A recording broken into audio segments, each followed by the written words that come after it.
I never thought a vegetable garden could lead to war, but then again, I never lived next to Karen Weatherby before. When I moved into Willow Creek Estates 2 years ago, I fell in love with the corner lot that backed up to the community walking trail.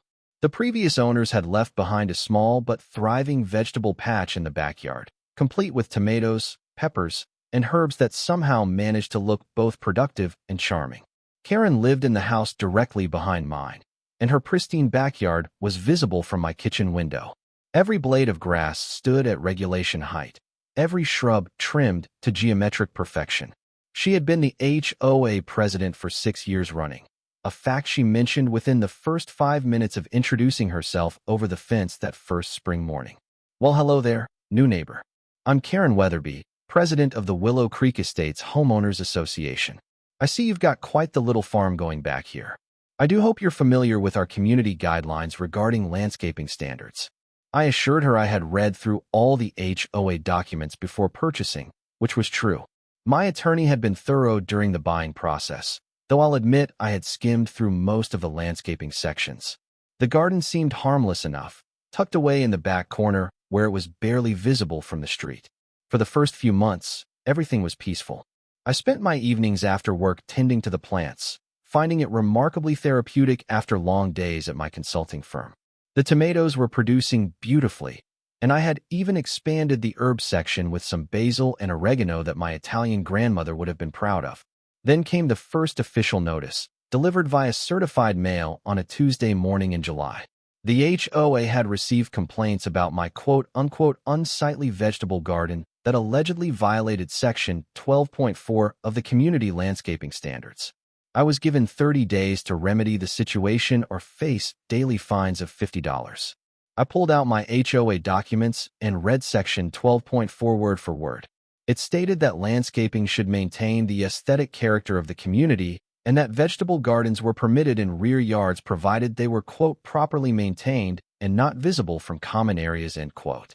My garden was neither unmaintained nor visible from any common area except the walking trail, where dozens of residents walked daily and had never complained. I decided to approach Karen directly. After all, we were neighbors, and surely we could work this out like reasonable adults. I found her that evening in her backyard, deadheading her prize-winning roses with the precision of a surgeon. Hi, Karen.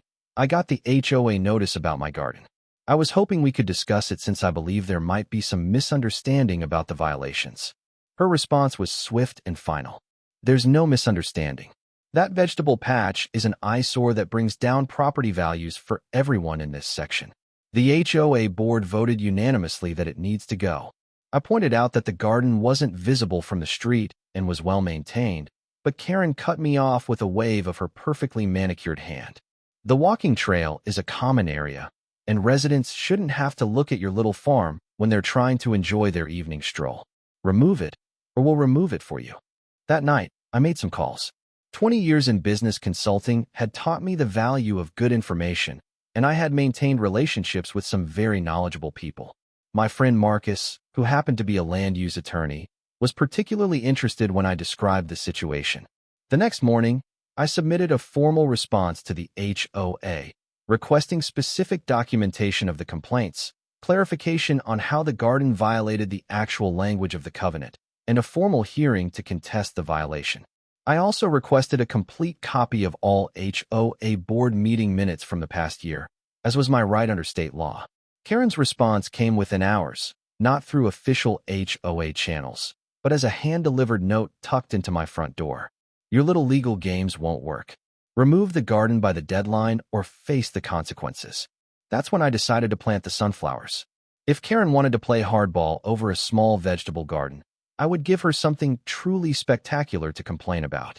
I spent the weekend sourcing seeds from 3 different suppliers, choosing the tallest varieties I could find. Mammoth sunflowers, Russian giants, and American giants, all of which could reach heights of 10 to 15 feet under the right conditions. I planted them in a perfectly straight line along my property boundary with Karen's yard, exactly 18 inches inside my property line to avoid any easement issues. 500 seeds, spaced precisely to create a towering wall of yellow blooms that would be visible from space by late summer. Karen discovered my sunflower project the following Tuesday.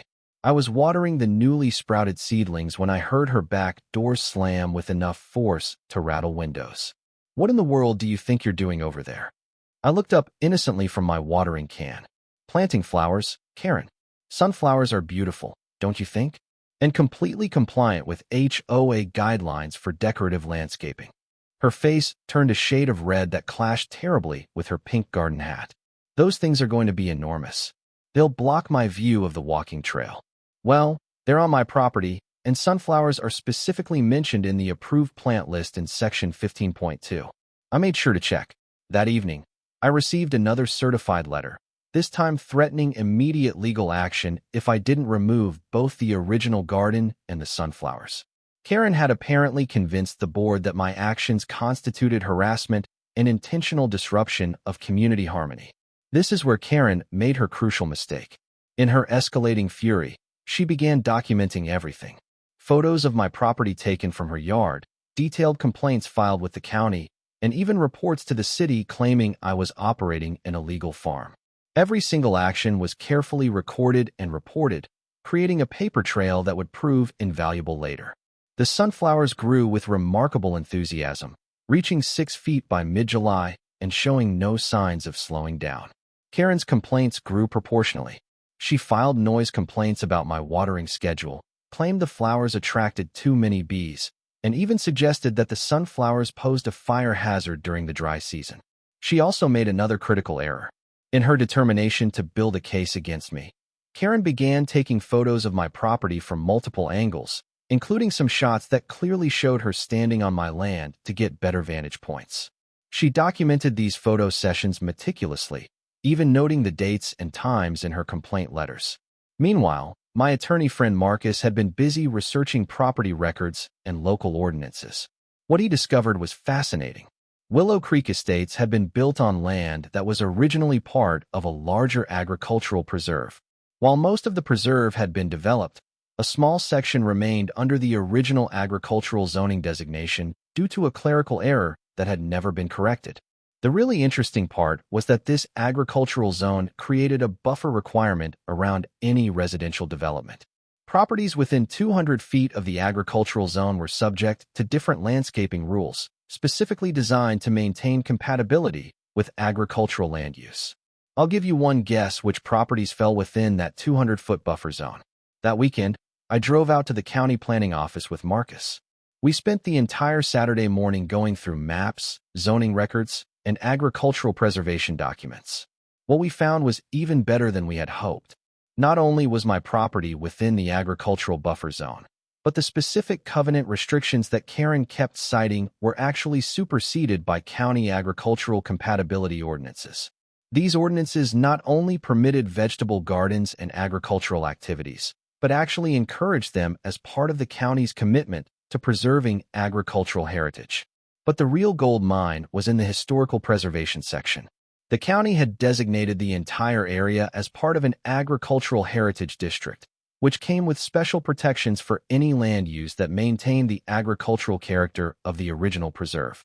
On Monday morning, I filed a formal application with the county to register my property as a participating site in the agricultural heritage district.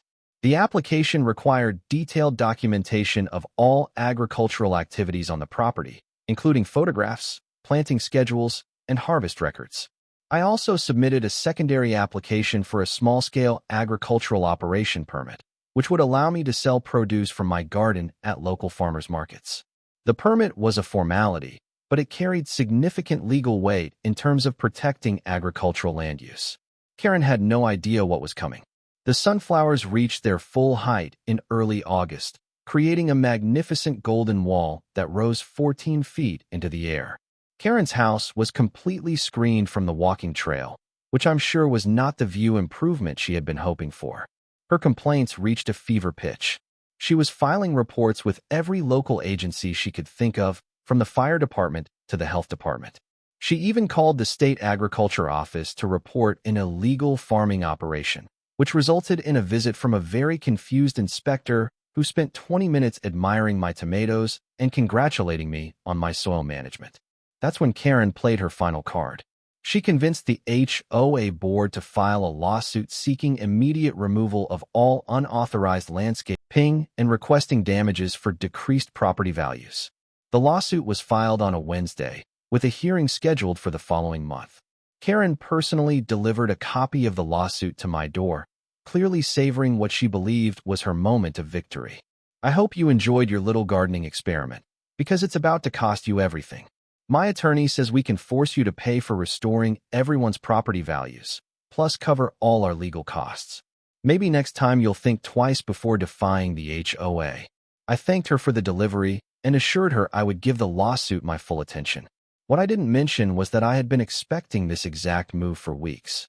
The next morning, I was back at the county office, this time with a different set of paperwork.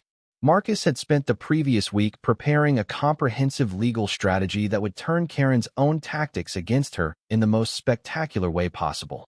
We filed a formal complaint against Karen for harassment, trespassing, and interference with protected agricultural activities.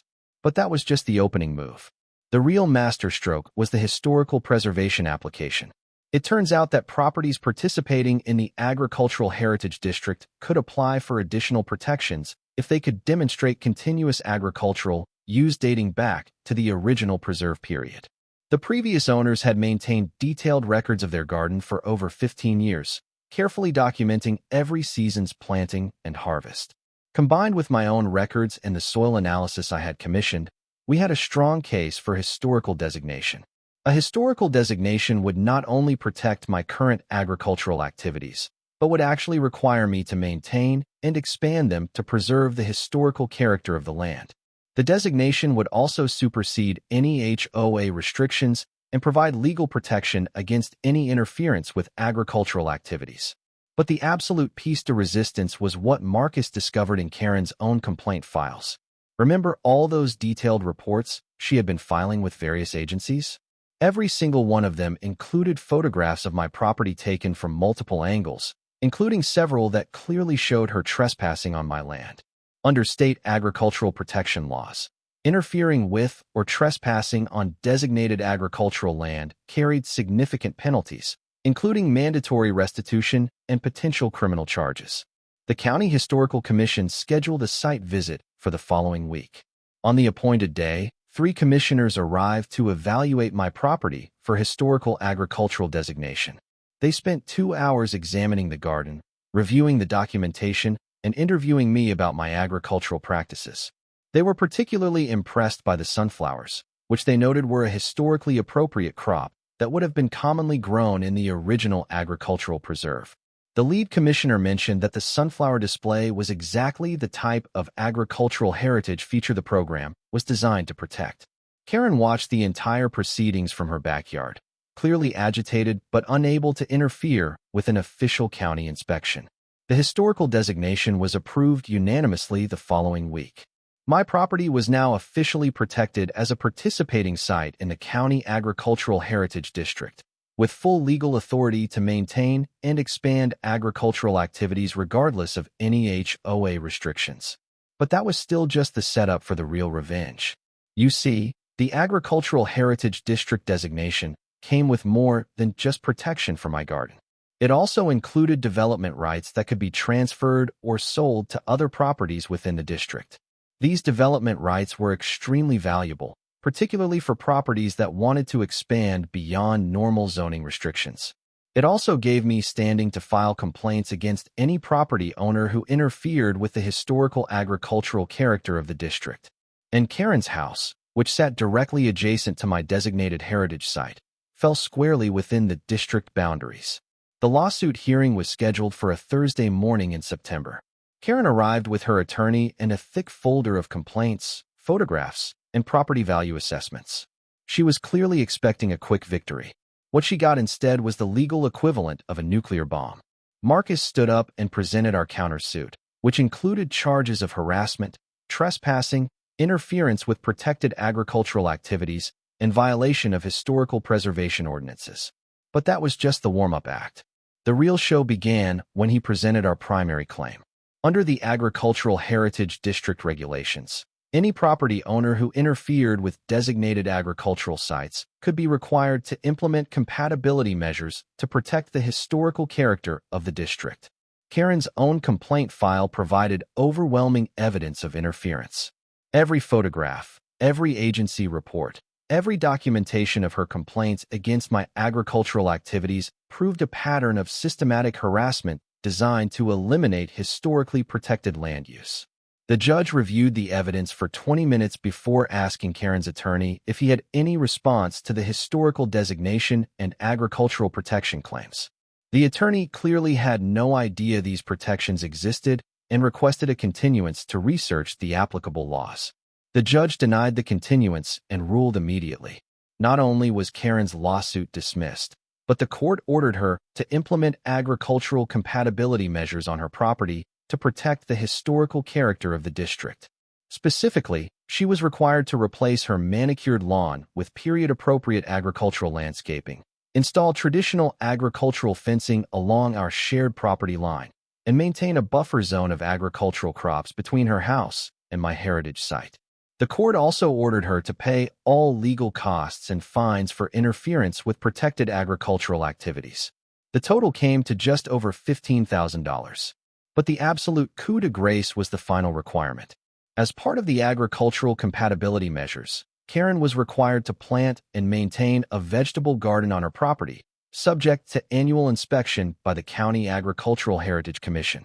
The same vegetable garden she had spent months demanding I remove was now mandatory landscaping for her own backyard.